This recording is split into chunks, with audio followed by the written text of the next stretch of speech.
Hello everyone, welcome to Ansargari. Today we are continuing with the series of world history and starting with the important topic Industrial Revolution. So we have discussed two parts, that is Reformation, Renaissance Reformation, and how it impacted colonies around the globe, and what were the conditions of the Enlightenment period in Europe and others, and repercussion what were there on the society of the Europe. So on third topic, Industrial Revolution, the basic factors which led to the Industrial Revolution in Europe was the successful model of Renaissance, that is rebirth in areas of culture, political history, society, etc. At the same time, enlightenment in the European countries. During the phase of enlightenment, focus was much more on freedom of expression, speech, reformation in society, political system. The government became more and more accountable to the parliament and the people. New thinker, for example, Adam Smith and John Locke, Thomas Hobbes, etc. They were the very prominent voices for the Enlightenment. Then important other factors were Protestant ethic. How? Because it under this it stated that Bible as a book, it is the final truth and it will be interpreted by the devotee themselves rather than priest. And also the value wealth creation, it was not seen as a sin, it was seen as a part of the progress. Wealth investing was a part of the process. At the same time, Church of England was broken away uh, from the Catholic Church, making it a separate church system, making it a separate power with regarding to the established church system in Europe. Further, the power of the church, because earlier they were holding a lot of land under it, which was not taxable. Now the land was confiscated by the government and it was redistributed, as well as many of the middle classes were started to investing into they started to invest in the land for the productive use. That is why slowly the church land was becoming more and more avenues for the investment. This led to the productive use of land, which laid the factors of industrial revolution. Then economic thought such as Adam Smith, Wealth of Nation. He discussed regarding the laissez-faire and how the government should not maintain control, even intervene into the private property as well. The private vice, that is profit, how it can be useful for the public virtue, that is society as a whole. Then scientific development was also playing a very important role. For example, steam engine during James Watt, 1763. He showcased use of the steam and how it can be used for generating mechanical movement. Spinning jenny, James Hargrave. Telegraph, how the telegraph can be used. Michael Faraday, electrical generator, and also Portland cement.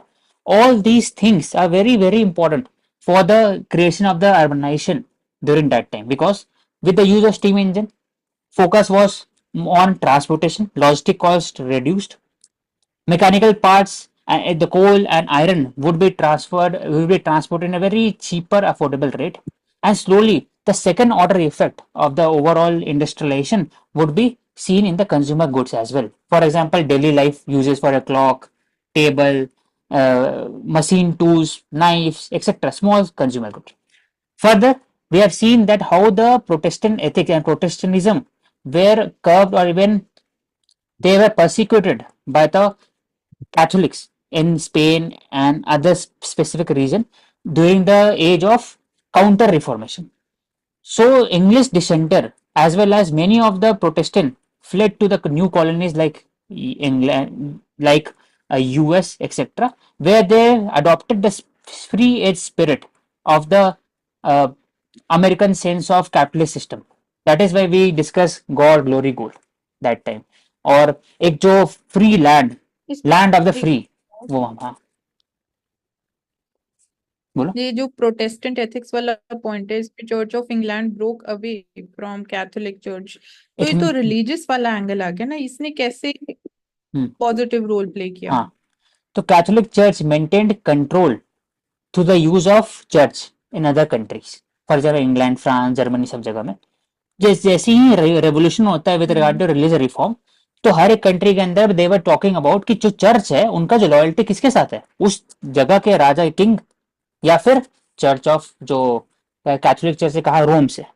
That is Y जो parliament थे वो कहीं ना कहीं direction दिया वहां पर king को कि आप एक तरह से you are the inheritor, you are the supreme of the church in that time, during that time, rather than Catholic that were present in the Rome, they were the sole innovator of the church of England. तो hierarchy में church of England अब आ गया king के नीचे rather than की रोम के church के नीचे। तो उससे क्या हुआ, जो चर्च का जो लैंड था इट वाज स्लोली रीडिस्ट्रीब्यूटेड, और जो उस पर टैक्सेशन नहीं होता था। अब उस वो लैंड क्या करते थे, वो मेनर्स मेनर्स और जो लैंड ओनर था उसको देते थे अभाव छोटे भाव में, और मेनर्स क्या यूज करते थे, सर्फ को। सर्फ काम करते थे लगातार, उनका राइट्स भी नहीं था, बॉन्डेड लेबर थे, पैसे जो कमाते थे मेनर्स वो डिस्ट्रीब्यूट करते थे और चर्च को भी देते थे, तो चर्च को फायदा होता था, लेकिन चर्च टैक्स भी नहीं पे करते। तो ये पूरा सिस्टम जो था इट वॉज एक्सप्लॉटेटिव। लेकिन इसके बाद क्या हुआ कि it was becoming more productive, क्योंकि मिडिल क्लास राइज हो रहा है उसी फेज में 1760s में, क्योंकि 1760 में क्या हो रहा है इंडिया में, कार्नेटिक वॉर, 57 में प्लासी हो रहा है। तो कहीं ना कहीं जो वेल्थ क्रिएशन है चर्च जो इंग्लैंड का वो इंडिया से भी आ रहा है। प्लासी को आप जा रहे, आप 1765 में आप साइन कर रहे हैं शाह आलम के साथ ट्रीटी ऑफ इलाहाबाद, दो दो ट्रीटी है उसके अंदर में, बैटल ऑफ बक्सर के बाद। तो उसे wealth creation from the of the England was also from the India. तो वो भी एक एग्जांपल है और मेनी ऑफ द पीपल जो उस समय थे they were against the mercantilism. Mercantilism was a monopoly of the state control, कि आप कुछ ही मर्चेंट को चार्टर्स देंगे, वही मर्चेंट सिर्फ ट्रेड कर सकते हैं, तभी चार्टर्स एक्ट उस समय से आता था। लेकिन उसके बाद से फ्री ट्रेडर 1813 से फ्री ट्रेडर कॉन्सेप्ट है। For example many were demanding कि कोई भी एक इंसान भी वो ट्रेड कर सकता है rather than specific east India company. तो 1833 के बाद से मोनोपोली खत्म हो गया, जब लोग देखते हैं इंडिया के हिसाब से, वैसे ही हर जगह खत्म हुआ। तो उस वजह फ्री ट्रेड और charters it is basic on charter, trading rights मिलता है उसके, और फ्री ट्रेड होता है कि everyone should trade irrespective of company. ये दो कॉन्सेप्ट है जो उस समय इवॉल्व हुआ।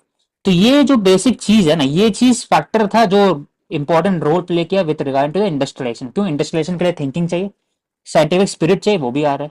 Eight the same time freedom of expression speech चाहिए, और वो भी आ रहा है। दूसरा मर्केंटिलिज्म के खिलाफ वो भी बात यहाँ पर हो रहा है। प्लस एक एक वो सकता है एजुकेशन सिस्टम में, for example University of Glasgow, वो क्या करते थे कि they were focusing on new age of enlightenment, और उनका जो थिंकिंग है उसको सपोर्ट करते थे। मेनी ऑफ द जो डिसेंटर थे, इंग्लिश डिसेंटर, स्कॉटिश डिसेंटर उस समय के, they were criticising the royal charter, they were criticising the established society hierarchy. तो उसको लेते थे अपने साथ, और जनरली वो सपोर्ट करते थे वैसा थिंकिंग को। तो ये जो पूरा फैक्टर्स था ये कहीं ना कहीं हेल्प किया पूरा इंडस्ट्रियलाइजेशन, और ये इंडस्ट्रियलाइजेशन इंग्लैंड स्टार्ट होता है। और इंग्लैंड यूके दो डिफरेंट है, यूके कलेक्टिव है, इंग्लैंड हो गया, वेल्स हो गया, और स्कॉटलैंड ऊपर हो गया, और बगल में आयरलैंड हो गया।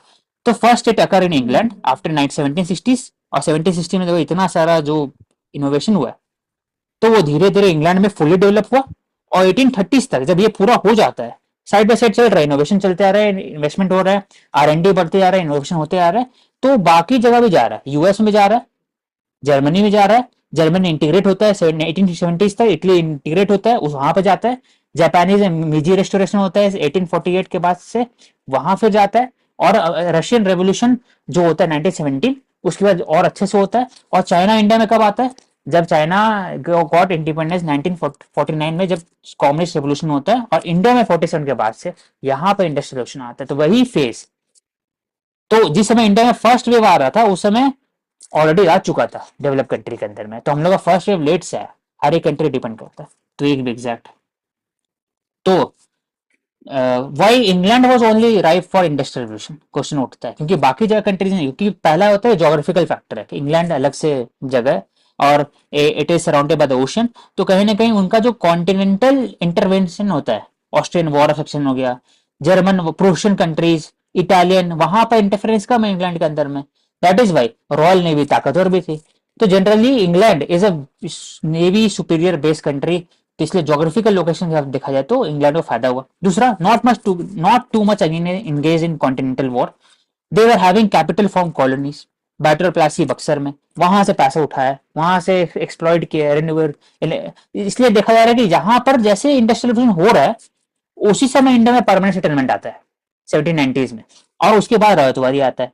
तो उसी फेज ही में लगातार 1790s में आता है, उसी समय फिर कोडिफिकेशन ऑफ लॉज होता है, और एक तरह से सोसाइटी के अंदर में एडमिनिस्ट्रेशन के अंदर में चेंजेस भी आते हैं। कॉलोनियल पावर, तो colonial power slowly it became, and slowly they were extracting the resources from the colonies, and it was causing de-industrialization of the colonies, and it was using commercialization of agriculture as well as whole system. और plus यहां से सिर्फ नहीं कर रहे थे, American colony से भी कर रहे थे। उस समय अमेरिकन कॉलोनीज में 13 कॉलोनीज थे। जो पहला छोटे छोटे कॉलोनी जो आज हम लोग बात करते हैं एकदम ईस्टवर्ड डायरेक्शन में, न्यूयॉर्क, वॉशिंगटन डीसी, छोटे छोटे कॉलोनीज है, इस तरह बड़े स्टेट है। तो वो कॉलोनीज पहले थे, तो देवर अंडर द ब्रिटिश एम्पायर उस समय।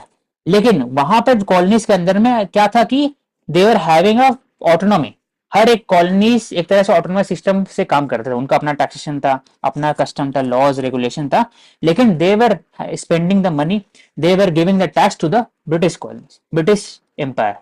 तो उसी कॉलोनीज के अंदर इंटरवेंशन था ब्रिटिश का with regard to navigation act, sugar act, tea act, अलग अलग एक्ट था। उसी कारण colonies arose, they arose against the British royal navy and as well as the British empire. उसके बाद ही अमेरिकन रेवोल्यूशन आता है, we will discuss in the next. फिर इनलाइटमेंट बात करते हैं, the various David Hume, John Locke से लेकर के और भी जो इंपॉर्टेंट थिंकर है, अब इसमें भी देखा जाए कि जेम्स वॉट, सबको देखा जाता है जब सब स्कॉटिश है और सबको इंग्लैंड इंग्लिश है। क्यों?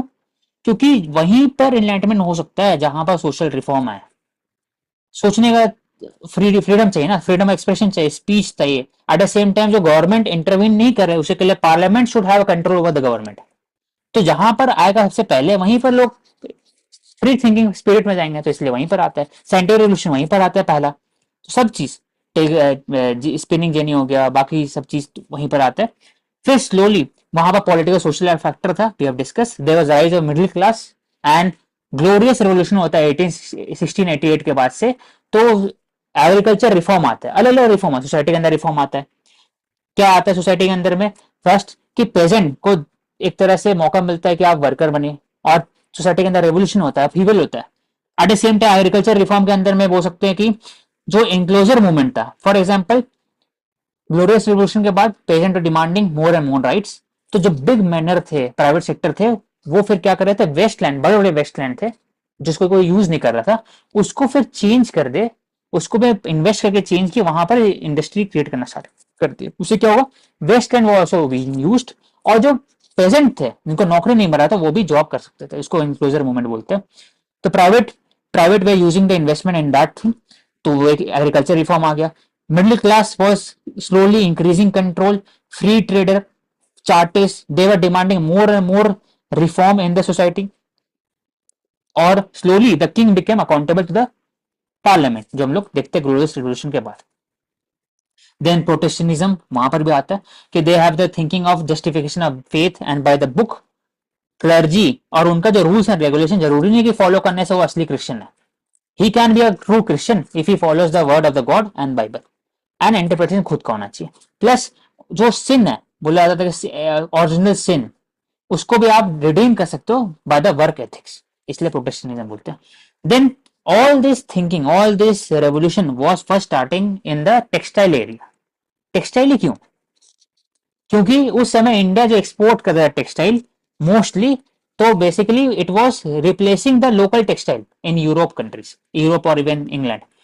तो they were countering to the Indian import by investing in the textile sector. और उसी समय there was a innovation in spinning jenny, James Hargreave के थ्रू, और वाटर एक क्राफ्ट भी था जिसमें वाटर के थ्रू यूज करके आप स्पिनिंग, जो वेंडर होता है उसको आप घुमा सकते हो, स्पिंडल वॉर्ल इसको बोलते हैं।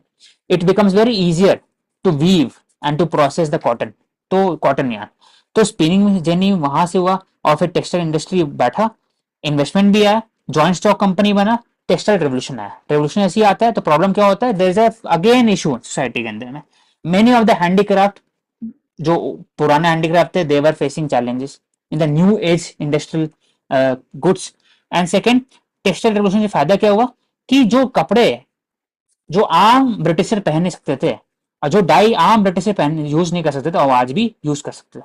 तो स्लोली बोल सकते द क्लोथ एंड ओवरऑल जो cotton textile it become more and more affordable. Then banking sector, finance services, तो व्हाइट कॉलर जॉब वो भी इंडस्ट्रियलाइजेशन के अंदर में फैलता है। White collar job, joint stock company, कि आप सबको पैसे इकट्ठा करो, डालो, और that money will be invested in the specific company, उसका जो डिविडेंड मिलेगा उससे आपको प्रॉफिट मिलेगा।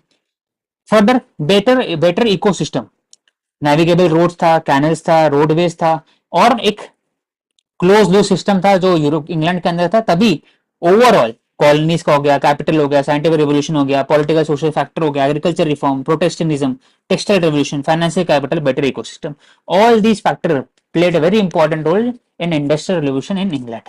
अब इंडस्ट्रियल रेवोल्यूशन इंग्लैंड में होता है जैसे ही, तो प्रोसेस हो रहा है at a side by side there is a increase innovation in other R&D areas, in scientific development.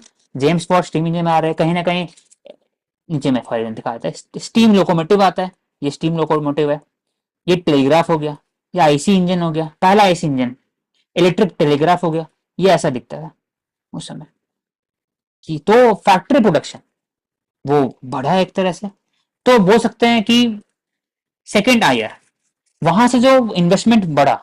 For example आप टेक्सटाइल में इन्वेस्ट किए, इंडिया बन गया स्लोली 1800 और बोल सकते हैं कि 1830s में इंडिया में British became the prominent power. कैसे? मराठास खत्म हो गए थे 1818 तक आते आते, मैसूर खत्म हो चुके थे 1898 1798 तक आते आते, बाकी फिर धीरे धीरे खत्म हो गए थे। तो सिख बचे थे, सिंध, अफगानिस्तान, म्यांमार, कुछ कुछ जगह पे, बाकी फिर British became a very prominent power. तो सेंट्रलाइजेशन पावर उसी समय हो रहा है इंडिया में, बोल सकते हैं।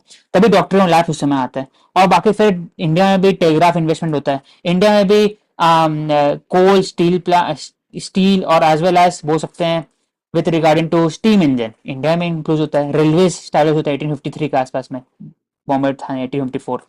तो जो इंडिया में चल रहा है वो कहीं ना कहीं वहां भी हो रहा है, लेकिन फर्क क्या है कि India is a base for the exploitation of resources and the base for the final goods and services.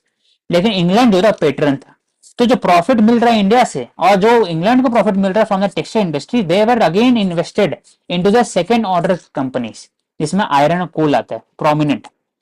तो spinning jenny machine it was powered by water, power looms बोलते हैं। प्रॉफिट जो जनरेट हुआ, इंडस जो profit जो generate हुआ, इसको invested into other sector, iron, coal, aluminium etcetera, और उसके अंदर में इनोवेशन होता है। तो पहले इन्वेस्टमेंट आ चुका, फाइनेंशियल सर्विस आ चुका, eight the same time banking services भी है जॉइंट स्टॉक कंपनी में, और साइंटिफिक डेवलपमेंट भी हो रहा है side by side. For example John Dudley और हेनरी कोट, जो उन्होंने लाया एक नया रेवोल्यूशन कि आप आयरन कैसे बना सकते हो, पिग आयरन कैसे बना सकते हो। पिग आयरन क्यों इंपॉर्टेंट है?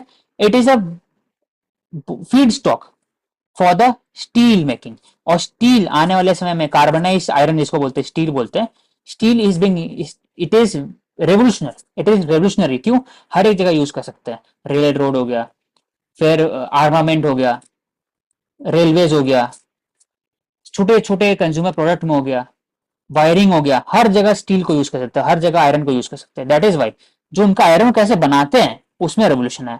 और कोल एरिया में भी माइनिंग कैसे करते हैं उसमें भी रेवोल्यूशन है। सेफ्टी लैम्प पहली बार आया, जिसमें वर्कर को पता लग सकता है कि वो जगह कार्बन मोनोऑक्साइड से भरा हुआ है कि नहीं। तो हम्फ्री जो डेवी है, ही इन्वेंटेड सेफ्टी लैम्प। तो these invention were going on at the same time, finance were also being collected, और बैंकिंग सर्विसेज और जॉइंट स्टॉक कंपनी था। ये तीनों जब तीनों मिला, तब जो आयरन कोल इंडस्ट्री के अंदर रेवोल्यूशन आया, जिसको बोलते हैं सेकंड इंडस्ट्रियल रेवोल्यूशन, इसी को बोलते हैं। First industrial revolution started in textile, उसके बाद सेकंड इंडस्ट्रियल रेवोल्यूशन में आयरन कोल आता है। फर्दर आयरन कोल क्यों इंपॉर्टेंट है? क्योंकि आयरन को यूज करके और कोल को यूज करके थर्ड ऑर्डर आप बना सकते हो। For example machine tools, mechanical clock, pendulum, फिर टेलीस्कोप से लेकर के जो फर्नेस फर्नेस होता है उसको बना सकते हैं कोल के द्वारा, कोक के द्वारा। Gas system, turbine gas, locomotive, shipping, सब इंडस्ट्री जो है वो आयरन और कोल पे बेस्ड है। तो backward and forward linkage it is based on iron coal. Precision tool, knives, फिर सीड ड्रिलिंग करने के लिए सामान चाहिए, वो हो गया। मेंटेनेंस रिपेयर करने के लिए स्क्रू, इन्वेंट बोल्ट, सब आयरन कोल, सब एक तरह से। कोल हो गया एनर्जी, आयरन हो गया बेसिक टूल हो गया। दोनों को यूज करके सेकेंड इंडस्ट्रियल रेवोल्यूशन आता है। तो इम्पैक्ट क्या है, ये हो गया सेकेंड इंडस्ट्रियल रेवोल्यूशन। अलग अलग एस्पेक्ट में वी हैव सीन, एग्जाम्पल है, फर्स्ट आईसी इंजन 1859 में आया, टेलीफोन आया 1876 में, अलेक्जेंडर ग्राहम बेल, फिर टेलीग्राफ आया 1837 में, स्टीम लोकोमोटिव 1803। तो उसी समय सेकेंड ऑर्डर, फर्स्ट में टेक्सटाइल चला, सेकेंड में ये सब आने के बाद सेकेंड इंडस्ट्रियल रेवोल्यूशन आया। अब इम्पैक्ट क्या है, इम्पैक्ट है कि there was a rise of new class, that is new lobby in parliament. पहले पार्लियामेंट में कंट्रोल किसके हाथ में था, नोबल्स, एरिस्टोक्रेट, चर्च, इवन जो इस्टेब्लिश्ड बोरो थे बाय द एग्जिस्टिंग एरिस्टोक्रेट। लेकिन new power lobby, for example working class वे demanding more and more rights, plus जो न्यू मिडिल क्लास थे they were engaging in trade, वो भी बोल बात कर रहे थे कि, और जो इंडस्ट्रियल क्लास थे, new industrial class, that was they were setting up the new textile firm, iron firm, coal firm, even precision technology tool firm, they were demanding more and more charter, more and more trading rights for them as well. तो new middle class और new manufacturing class, new industrial class rise हो रहे थे। तो पहला power structure change होता है। दूसरा प्रॉस्पेरिटी बढ़ता है, कैसे, जो सेकेंड इंडस्ट्रियल रेवोल्यूशन के कारण ही, कोल के कारण हर घर के अंदर में आप स्टीम के यूज करके जो टाइम मशीन है उसको बना सकते हैं। Time also was kept by the use of steam. एक ऑनलाइन सर्च करें ना, स्टीम से कैसे हम टाइम को मैनेज कर सकते हैं, वो भी था।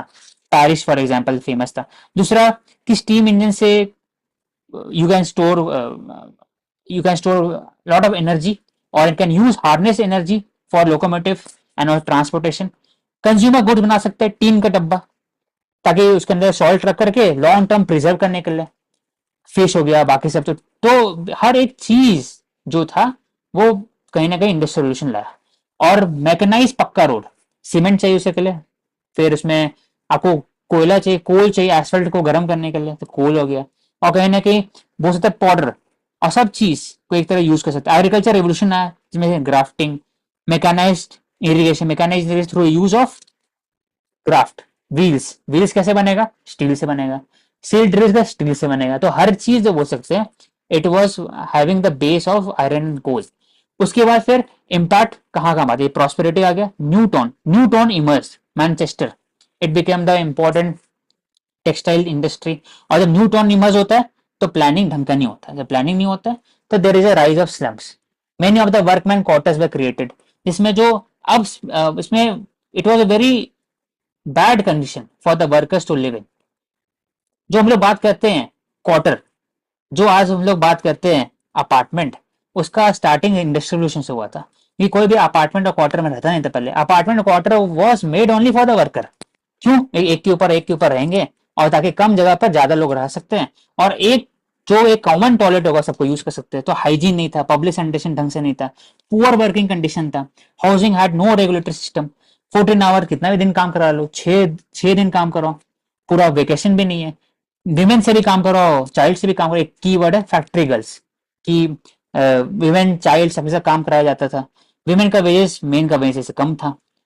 Government also using combination act को यूज कर रहे थे, which made illegal for the worker to unionise in 1700 1800।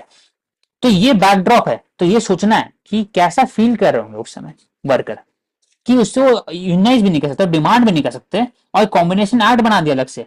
क्यों, क्योंकि उसमें मिडिल क्लास राइज हो रहा है, इंडस्ट्रियल क्लास राइज हो रहा है, उनका लॉबी चल रहा है। तो they were coercing the government to implement such kind of act which was against the workers right.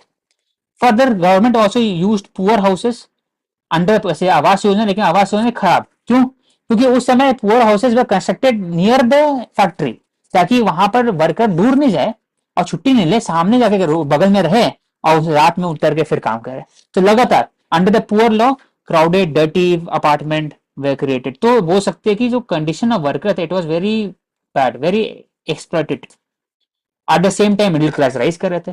तो जब मिडिल क्लास राइज करते हैं तो कहीं ना कहीं जो पेट्रनाइजेशन ऑफ आर्ट है वो चेंज होता है सोसाइटी के अंदर में, लग्जरी गुड का प्रोडक्ट प्रमोशन वापस से स्टार्ट होता है, कंज्यूमर गुड बढ़ता है, व्हाइट कॉलर सर्विस बढ़ता है। तो लॉयर तो लॉयर पहले कॉन्सेप्ट नहीं आता है। हम लोग क्यों बात करते हैं एमजे राणा डे, बाकी फिर जो दादा भाई नौरोजी, लॉयर उस समय क्यों थे 19th सेंचुरी में, क्योंकि उस समय कॉन्सेप्ट आता लॉयर का, लॉ, बैंकर, इंडस्ट्रियलिस्ट, फाइनेंस, वो सर्विसेज नया राइज करता है। तो ये एक एस्पेक्ट हो गया। अब आते हैं इंपॉर्टेंट लिटरेचर पर ये दिखता है, ऐसा रहता है सामने में। ऐसा एक तरह से वर्किंग इन्वायरमेंट हो गया, ये क्वार्टर हो गया। तो इंपॉर्टेंट लिटरेचर उस समय कहते हैं Charles Dicken, William Sportsford and William Blake, बहुत इंपॉर्टेंट है। All of three has criticised industrial revolution.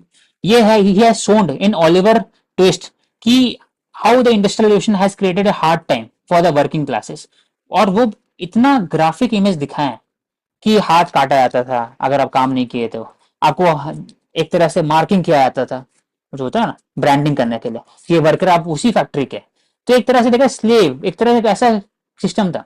William Sportsworth also was a romantic, we have discuss कि रोमांटिज्म क्या है, पुराना बात, पुराना चीज अच्छा। तो ही आल्सो क्रिटिसाइज आईआर कि जो न्यू मटेरियलिज्म है इट इज अफेक्टिंग नेचर, और कैसे टू मच, क्या वर्ल्ड जो है वो हमारा ग्रीड को पूरा कर सकता है, how we are impacting the nature in a very negative way. That is why he called for romanticism, कि रोमांटिक आइडिया, कि पहले का जमाना ही अच्छा था, कि जो लोग फार्म में काम करते कम से कम खुद का तो फार्म था उनका। आज तो फार्म भी उनका नहीं है और जाके वहां पर काम कर रहे हैं। William Blake pointed out the corruption in cities, for example borough. Borough होता है जैसे लोकल बॉडीज इंडिया में, वैसे ही बोरो है हर एक सिटी के अंदर में।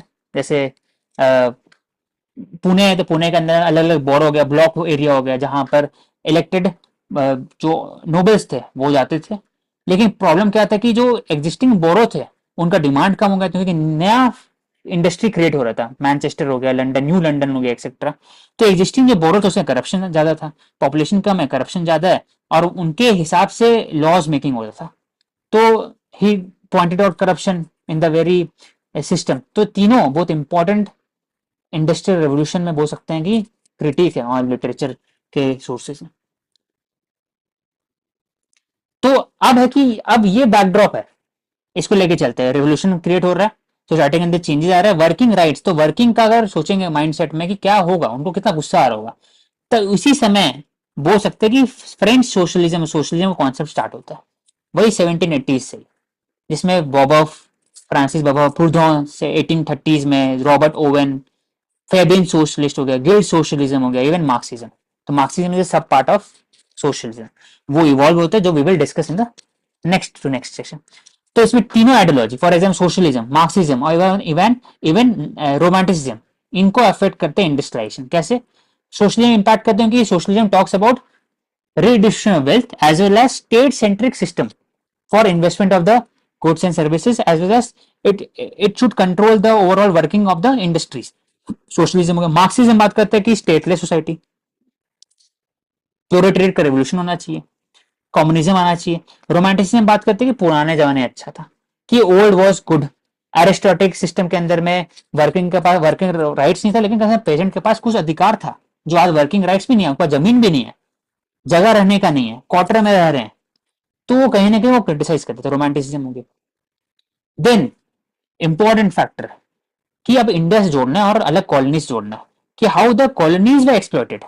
तो इंडिया में इंडस्ट्रियल रेवोल्यूशन का इंपैक्ट होता है, डी इंडस्ट्रियलाइजेशन इंडिया में होता है, handicraft was exploited, even drain of wealth बोल सकते हैं। दादाभाई नौरोजी ने पॉइंट आउट किया कैसे इंडिया के जो वेल्थ थे it was extracted through the use of salaries and payments और अलग अलग इंफ्रास्ट्रक्चर इन्वेस्टमेंट, जो इंडिया के लिए फ्रूटफुल था ही नहीं। फॉर एग्जाम्पल टेलीग्राफ हो गया, पोस्टल सर्विसेज हो गया, एज वेल एज रेलवेज। क्यों? क्योंकि railways was connected only from the port to hinterland.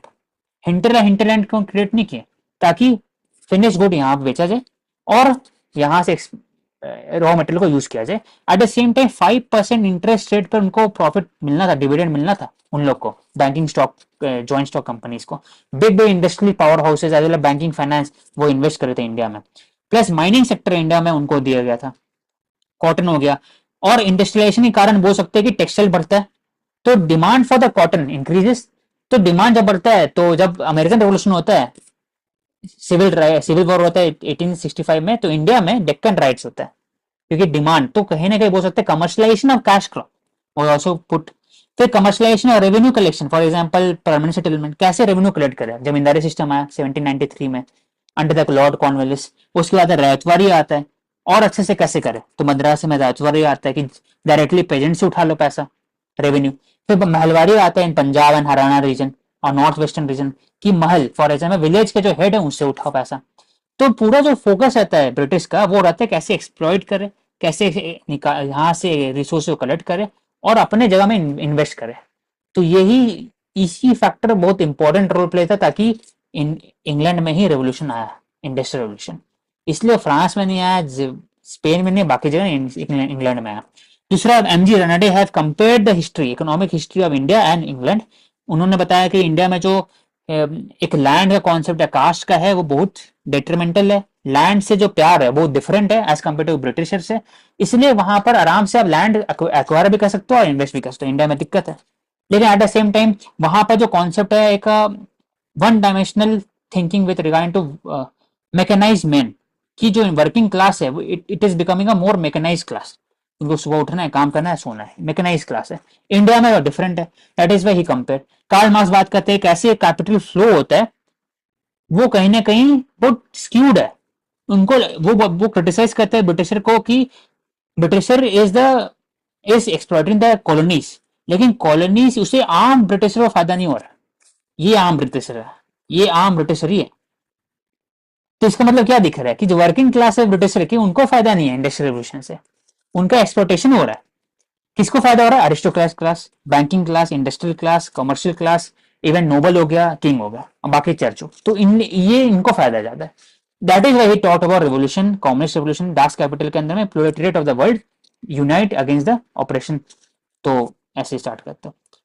अब when there is a huge upheaval, social reform, social revolution और चेंजेस आ रहा है सोसाइटी के अंदर में, तो जब भी सोसाइटी के अंदर चेंजेस आता है तो देयर इज अ काउंटर और या फिर रिफॉर्म होता है। तो काउंटर क्या बोल सकते हैं? काउंटर रिफॉर्मिस्ट या काउंटर इंडस्ट्रियलाइजेशन, रोमांटिसिज्म एग्जाम्पल इसका, स्केप्टिज्म एग्जाम्पल हो गया। और रिफॉर्म में क्या है? 3 टाइप का रिफॉर्म। पहला है रेडिकल, दूसरा है इवोल्यूशन। 2 टाइप का है, रेडिकल, इवोल्यूशन। इवोल्यूशन मतलब ग्रेजुअल, धीरे धीरे रिफॉर्म। रेडिकल मतलब अचानक से, रेवोल्यूशन। तो Marxist talks about radical reform, revolution, कि जो वर्किंग क्लास है, they are the owner of the wealth, they are the owner of the whole means of production.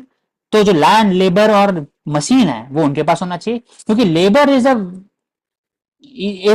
बोल सकते हैं कि core base of the value production rather than land and machine, even बाकी सब चीज बोल सकते। क्यों? क्योंकि खुद में वो इनर्ट है। लेबर ही होता है जो तीनों को यूज करके उस पर वैल्यू एड करता है। That is why labour led revolution होना चाहिए।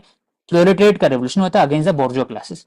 फ्रेडरिक एंगल बात करता है रेवोल्यूशन सिर्फ इकोनॉमिक नहीं होना चाहिए, वो सोशल भी होना चाहिए। तो सोशल एस्पेक्ट में बात करता है रेवोल्यूशन। फिर Fabian socialist, it is a middle class, और इसको डिटेल में लेंगे socialism chapter. It is a middle class revolution. वो बात करते हैं कि ग्रेजुअल होना चाहिए, कि रिफॉर्म आना चाहिए स्लोली, वर्किंग पीपल का राइट्स आना चाहिए, विमेन राइट्स आना चाहिए, चाइल्ड राइट्स आना चाहिए, वर्किंग आवर डिफाइन होना चाहिए, मिनिमम वेज का कॉन्सेप्ट होना चाहिए, एक इवोल्यूशन टाइप। और इवोल्यूशनरी बात करते हैं अलग अलग, चार्टिस्ट मूवमेंट है, ट्रेड यूनियनिस्ट हो गया, गिल्ड सिस्टम हो गया। तो बेसिक बता देते हैं। गिल्ड सिस्टम हो गया कि इंडिया में जो गिल्ड सिस्टम था कि प्रोड्यूसर भी है, उसमें इन्वेस्टर भी है और उसमें कंज्यूमर भी, तीनों एक तरह से क्लोज लूप के अंदर में है। तो गिल्ड सिस्टम होगा, वैसा वो चाहते थे। चार्टिस्ट बात करते थे with regarding to the rights given to the industrialist, charter के अकॉर्डिंगली वो बना सके कुछ वैल्यू प्रोडक्शन है सब। ट्रेड यूनिस्ट बात करते हैं कि working class have the right to unionise and demand the working life condition और इवन हाइजीन या फिर बाकी सब लॉस। तो ये 3-4 रिफॉर्म का बात हुआ। तो रिफॉर्म आया भी सोसाइटी के अंदर धीरे धीरे, बोल सकते हैं कि there was a new form of age of reformation. क्यों? रेलवेज आता है, स्टीम इंजन आता है, प्रॉस्पेरिटी बढ़ता है, तो slowly people are becoming more and more mobile. Ideas is free flowing across the country. Telegraph का यूज हो रहा है, न्यूज़पेपर आ रहा है उस समय, उसी समय न्यूज़पेपर आ रहा है, इंडिया में आ रहा है उस समय न्यूज़पेपर। अलग मिरातु अखबार हो गया, या फिर हम लोग न्यूज़पेपर अमृता बाजार पत्रिका हो गया, या फिर सोम प्रकाश हो गया। अलग न्यूज़पेपर इंडिया में उस समय आ रहा है, 1850s 40s में आ रहा है, वहां पर भी आ रहा है 1830s 20s में। तो देवर ऑल्सो डिमांडिंग कि क्या होना चाहिए, आम नागरिक को क्या मिलना चाहिए। तो फैक्ट्री एक्ट आया जिसमें वर्किंग आवर को चेंजेस लाया गया। फैक्ट्री एक्ट 44 में भी आया जिसमें चाइल्ड राइट्स, चाइल्ड का वर्किंग आवर को कम किया गया, विमेन का बात किया गया, कैसे हम लोग वर्किंग जो वर्कर है उनको कितना छुट्टी मिलना चाहिए, संडे छुट्टी मिलना चाहिए, कितना उनको पेमेंट मिलना चाहिए, उससे बात किया गया। 1848 में पब्लिक हेल्थ एक्ट आया जिससे बात किया गया कि जो पब्लिक डिजीज है, फॉर एग्जाम्पल कॉलेरा, बाकी सब, उसको कैसे कंट्रोल कर सकते हैं। तो public health become a very important tool in urbanisation 1848 British के अंदर में। ये सब ब्रिटिश की बात हो रहा है। 1870 में एजुकेशन एक्ट है, जिसमें बात हो रहा था यूनिवर्सल एजुकेशन, सबको पढ़ाओ और धीरे धीरे स्किलिंग का फोकस करो, वोकेशनल ट्रेनिंग फोकस करो, तभी जाकर के एक चेंजेस आएगा। तो ये सब रिफॉर्म आया, और ये रिफॉर्म सिर्फ इंग्लैंड में नहीं है, इसका देख देख करके इंस्पायर हुए बहुत सारे कंट्री। फॉर एग्जाम्पल जर्मनी में जो हम लोग जो इंडस्ट्रियलाइजेशन इन कॉलोनीज पढ़ेंगे और अलग कंट्रीज पढ़ेंगे, for example Japan, US, Germany, France, even in India, ये 5 कंट्री के बारे में पढ़ेंगे नेक्स्ट सेशन। तो उसमें we will discuss various reform, various repercussion of the industrial revolution, as well as what were the condition कि वहां पर सेकंड ऑर्डर में है रादर देन फर्स्ट बार में। तो we have completed for the today. तो some question are there. What is revolution? तो revolution is a just change, हो सकते हैं ग्रेजुलेशन नहीं है, बहुत ज्यादा स्पॉन्टेनिटी है उसके अंदर में, अपहीवल होता है सोसाइटी के अंदर में। तो इन कंट्रीज ऑफ इंडस्ट्रियल रेवोल्यूशन में वी कैन से कि इंडस्ट्री के अंदर बहुत जल्दी चेंज आ रहा था with regarding to revolution. For example scientific innovation हो गया, इन्वेस्टमेंट हो गया, बैंकिंग हो गया, प्लस रेनेसा ऑफ जो रिफॉर्मेशन तो कहीं ना कहीं बेस था साइंटिफिक थिंकिंग माइंड का और फ्रीडम एक्सप्रेशन स्पीच, जिससे आइडियाज फैल रहा था हर जगह। एडम स्मिथ का आइडिया फैलते ही नहीं अगर रेनेसा नहीं आता तो कहीं ना कहीं वो बेस था। How it was different in India and in Britain? तो इंडिया में एक्सप्लॉयटेशन हुआ, इंडिया में डी इंडस्ट्रियलाइजेशन हुआ, ब्रिटेन में इंडस्ट्रियलाइजेशन हुआ। जब इंडिया गॉट इंडिपेंडेंट और इंडिया में ब्रिटिश का जो इंडस्ट्रियलाइजेशन प्रोसेस था, it was very very slow, it was mostly exploitative, it was catering to the own demand. तो इंडिया में जो इंडस्ट्रियल क्लास थे, इंडियन इंडस्ट्रियलिस्ट थे, for example cotton, Bombay cotton, Bombay chemical industries हो गया, या फिर बंगाल केमिकल इंडस्ट्रीज हो गया, वो हम लोग जब स्वदेशी बात करते हैं उस समय धीरे धीरे इंडस्ट्रियलाइजेशन स्टार्ट होता है 1920s में। सेल्फ रिलायंस बात करते हैं क्योंकि ब्रिटिशर को लगता है कि अब हम लोग हर काम नहीं कर सकते, तो स्लोली इंडिया में जो इंडस्ट्रीज थे it was becoming more and more self reliant. और वहां पर मरवाड़ी, गुजराती मरवाड़ी, बनियाज हो गए, पारसी हो गए, बाकी अदर जो कास्ट एंड क्लैन थे, they were investing heavy amount of money into that, और स्लोली इंडस्ट्रियलाइजेशन स्टार्ट होता है जो कंटिन्यू रहता है 1960-70 में। हम लोग जब भेल का बात करते हैं, टाटा स्टील का बात करते हैं, सेल का बात करते हैं, इसरो का बात करते हैं, हर एक एस्पेक्ट, एमएसएमई का बात करते हैं, तो बढ़िया। तो इंडिया का लेट हुआ क्योंकि इंडिया वाज एक्सप्लॉइटेड। ब्रिटेन में ऐसा नहीं हुआ, ब्रिटेन के पास सादा हुआ। 3 चीज पे आया, पॉलिटिकल सोशल रिफॉर्म पहले से था, जोग्राफिकल इशू था, पहले जोग्राफिकल बाउंड्री पहले से डिफाइन था, और इंटरफेरेंस कम था, और कॉलोनियल पावर भी थे, और साइंटिफिक डेवलपमेंट भी हुआ। तो ये 4-5 चीजें ब्रिटेन ने पहला आ गया। Why IR became prominent? We have discussed this one. Did it really lead to development in Britain or concentration of wealth? तो वो सकते हैं कि डेवलपमेंट था वहां पर क्योंकि रेलवेज आया, रोड आया, ट्रांसपोर्टेशन आया, न्यू एज डिजीज को डील करते, कॉलेरा को डील करते हैं। माइक्रोस्कोप से हम लोग बात कर सकते हैं कैसे बॉडी के अंदर चेंजेस आ रहा है, ब्लड ट्रांसफ्यूजन सिस्टम से लेकर के सर्जरी का बात कर सकते हैं, सब चीज में चेंजेस आया, क्लॉक सिस्टम आया, हर एक चीज में। लेकिन कॉन्सेंट्रेशन ऑफ वेल्थ भी हुआ। क्यों? वर्कमैन, वर्किंग एज पॉपुलेशन का इशू हुआ, विमेन चाइल्ड राइट्स का प्रॉब्लम होता है, प्लस जो कॉलोनी जो वहां पर जो कुछ कुछ जगह पर जो मिक्स एथनिसिटी थे, आयरिश पॉपुलेशन थे, इवन और भी लोग थे, उनके लिए भी प्रॉब्लमेटिक था। क्योंकि अब देखिए जो इंग्लिश पर्सन है वो चाहे कि उनको राइट्स पहले मिले एज कम्पेयर टू बाकी लोग। तो कहीं ना कहीं बाकी लोग जो लोग थे, बाकी लोग फॉर एग्जाम्पल आयरिश पॉपुलेशन हो गया, या लोकल जो स्लेव ओनिंग सोसाइटी वहां पर भी थे, तो एक तरह से बोल सकते हैं कि देवर एक्सप्लॉइटेड। तो कॉन्सेंट्रेशन ऑफ वेल्थ भी हुआ है क्योंकि it led to the concentration of wealth among the industrial classes, business classes, और बाकी सब as compare to working age population. Impact of IR and society, economy and polity. तो polity में तो Britain became more and more diverse politically क्योंकि new lobby group बढ़ते आ रहे हैं, उनका पावर बढ़ते आ रहा है, और जो स्टैब्लिश सिस्टम एरिस्टोक्रेटिक वो कम होते आ रहा है। तो पॉलिटी वे में बोल सकते हैं कि there is age of reform. Reform भी उसी समय है क्योंकि रेनेसा और उसके कारण एक अवेयरनेस बढ़ा है, इंडस्ट्रियलाइजेशन कारण अवेयरनेस बढ़ा है, लोगों के कॉन्टैक्ट बढ़ा है, तो देर इज इंक्रीज फेटर्निटी और there is a more accountability of the government. Slowly society के अंदर में चेंजेस आ रहा है, एक्सप्लोटेशन भी बढ़ा है, लेकिन eight the same time society में चेंजेस भी आ रहा है। हम लोग बात करते हैं reform, reform 13-3 reform, 44 reform, 48 reform, 70 reform. तो वेलफेयरिज्म जो कॉन्सेप्ट है ऐसा फ्रॉम द स्टेट, ये slowly it became more and more popular. और सोसाइटी के अंदर में रेडिकलाइजेशन ही बढ़ते जा रहा है विद रिगार्ड टू मार्क्सिज्म और सोशलिज्म पॉलिसीज। इकोनॉमी में तो बोल सकते हैं कि free order capitalist system promote किया गया है शुरू में, एडम स्मिथ का जो कॉन्सेप्ट है लाइसेंस फेयर। लेकिन स्लोली इकोनॉमी में कॉन्सेंट्रेशन ऑफ वेल्थ के बाद state also were intervening in several areas, क्योंकि मार्क्सिस्ट रेवोल्यूशन का बात होता है। और हम लोग बाद में भी पढ़ेंगे 1848 रेवोल्यूशन, 1830 रेवोल्यूशन, इसमें सोसाइटी में चेंजेस आए और they were demanding more and more regulation of the economy as well. तो इम्पैक्ट दोनों पॉजिटिव बताना और नेगेटिव बताना। Was IR in Britain internally driven? True, लेकिन वॉज जो लिखा है रियली इंटरनली ड्रिवन? नो, पूरा नहीं बोल सकते। क्यों? कॉलोनी से जो पैसा मिला वो भी हेल्प किया, बाकी जो ज्योग्राफी के बारे में हेल्प किया, इंटरनली तो था ही लेकिन बाकी एस्पेक्ट भी था, तो वो जोड़ लेना। Compare a major model of India, we will discuss. Given industrial revolution was globalisation a need और ग्रीड ड्रिवन बाय वेस्ट? तो ग्लोबलाइजेशन बोल सकते हैं कि it was a free flowing idea when the human civilisation started, वहीं से है। लेकिन एक इंडस्ट्रियल रेवोल्यूशन एक एक बोल सकते ड्राइव था ग्लोबलाइजेशन का, और जल्दी हो सका। जो पहले यहाँ से ट्रैवल करने में 100 घंटा लगता था, वो आज सिर्फ 5 घंटा में हो रहा था with the use of railways. तो globalisation became more and more complex, web created हो गया, और goods transportation of the goods and services become more affordable, और slowly people became more and more globalised. War became globalised, हर एक चीज, society और even culture became globalised. जो हम डिस्कस करेंगे, जापान में एक कंडीशन था कि वहां पर भी लोग जा रहे थे और सीख रहे थे कैसे। वहां पर क्वेश्चन उठ रहा था कि लोग चॉपस्टिक यूज नहीं कर रहे, फोर्क यूज कर रहे। ये दिखा रहा है कि अपने जो कंट्री है उनके अंदर में कहीं ना कहीं इंग्लिश का रिकर्शन आ रहा है। तो मतलब बेसिक बेसिक चीजें चेंज आ रहा है। फ्रॉक पहन रही है वहां पर, मैं फ्रॉक नहीं, वहां पर सिस्टम थोड़ा अलग है।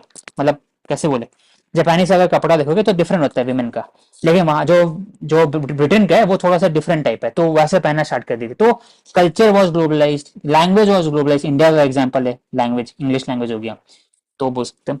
ग्रीड बोल सकते, ग्रीड भी बोल सकते, क्योंकि ग्रीड के कारण तो पेपर पार्टीशन होता है अफ्रीका का, कॉलोनीज को एक्सप्लॉइट करते हैं, ग्रीड के कारण नहीं। वो सुपीरियर रेस मानते हैं अपना आप को। और ऊपर से वो बोलते हैं सोशल डार्विज्म, जो हम लोग आगे पढ़ेंगे, उसमें बोला जाता है कि कैसे दूसरे जो कंट्रीज के लोग हैं वो कहने इंफीरियर है, और मेरा एक कर्तव्य होता है, white man's burden to civilise the rest. तो ये आते ग्रीड भी और नीड भी है दोनों। Learning for India from different model of industrialisation, we will discuss. What was the nature of industrialization in England? We have already stated. What role did colonialism and global trade played in it? तो colonization बोल सकते हैं England का America के अंदर में था, Canada के अंदर में था, और इवन इंडिया के अंदर में था। फिर वहां से जो पैसा इन्वेस्ट होता है बाकी कंट्री के अंदर में, जर्मनी में, फ्रांस में, हर जगह, तो उनको भी फायदा होता है कॉलोनी से। फॉर एग्जाम्पल इंडो चाइना से एक्सट्रैक्ट करते हैं फ्रांस, डच एक्सट्रैक्ट करते हैं इंडोनेशिया से स्पाइसेस, बाकी सब ट्रेड। तो एक सरप्लस जो होता है ना, मनी सरप्लस, जो इकोनॉमिक्स में इंपॉर्टेंट है, वो कहीं ना कहीं हेल्प करता है, क्योंकि अल्टीमेटली इंडस्ट्री सेटअप करने के लिए मनी चाहिए। तो एक्स्ट्रा मनी कहाँ से आएगा? आप एग्रीकल्चर से मनी प्रोवाइड नहीं कर सकते, तभी दिक्कत हुआ इंडिया को फर्स्ट प्लानिंग में, कि समझ में नहीं आया कि एग्रीकल्चर से एक्स्ट्रा वेल्थ कैसे क्रिएट करे सेकंड हैवी इंडस्ट्रियलाइजेशन करने के लिए। अभी इंडिया का जो हैवी इंडस्ट्रियलाइजेशन है, it was also from the aid from the Soviet Union, US, other countries. तो वहां पर उनको फायदा हुआ कॉलोनाइजेशन से। ग्लोबल ट्रेड में हेल्प हुआ, क्योंकि वो एक बायस ट्रेड पर फोकस कर सके, जैसे इंडिया में रेलवे या टेलीग्राफ का रूल आता है। ब्रिटेन का जो यूएस के अंदर में वो जो टी जाता था ब्रिटेन से यूएस, उस पर कस्टम ड्यूटी कम लगता था, जो यूएस से ट्रेड आता है उस पर कस्टम ड्यूटी ज्यादा लगता था। तो ग्लोबल ट्रेड में भी उन्होंने, उनका भी बायस था वेस्टर्न कंट्री का। How did industrial revolution impact social political structure of society, we have discuss. During every industrial revolution led to emergence of urban center, additional wealth, but degraded masses to permanent poverty. Permanent poverty नहीं हो सकता, क्योंकि कहीं ना कहीं reform भी आया था। तो शुरू में बोल सकते हैं कि अर्बन सेंटर बढ़ रहे थे, सही बात है। मैनचेस्टर का राइज हुआ, और भी सिटीज थे जो एक बार एग्जांपल देखना। न्यू इंग्लैंड थे, अलग से एग्जांपल है। पेरिस के सबवर्ब के आसपास में अलग एग्जांपल है, वो भी राइज कर रहे थे। और डबलिन हो गया, वो सिर्फ new new state, new new cities वो राइज कर रहे थे, that was solely focusing on industrialisation. उसमें फैक्ट्री थे, फैक्ट्री बगल में अपार्टमेंट थे, और अपार्टमेंट वर्कर्स आते थे, काम करते थे।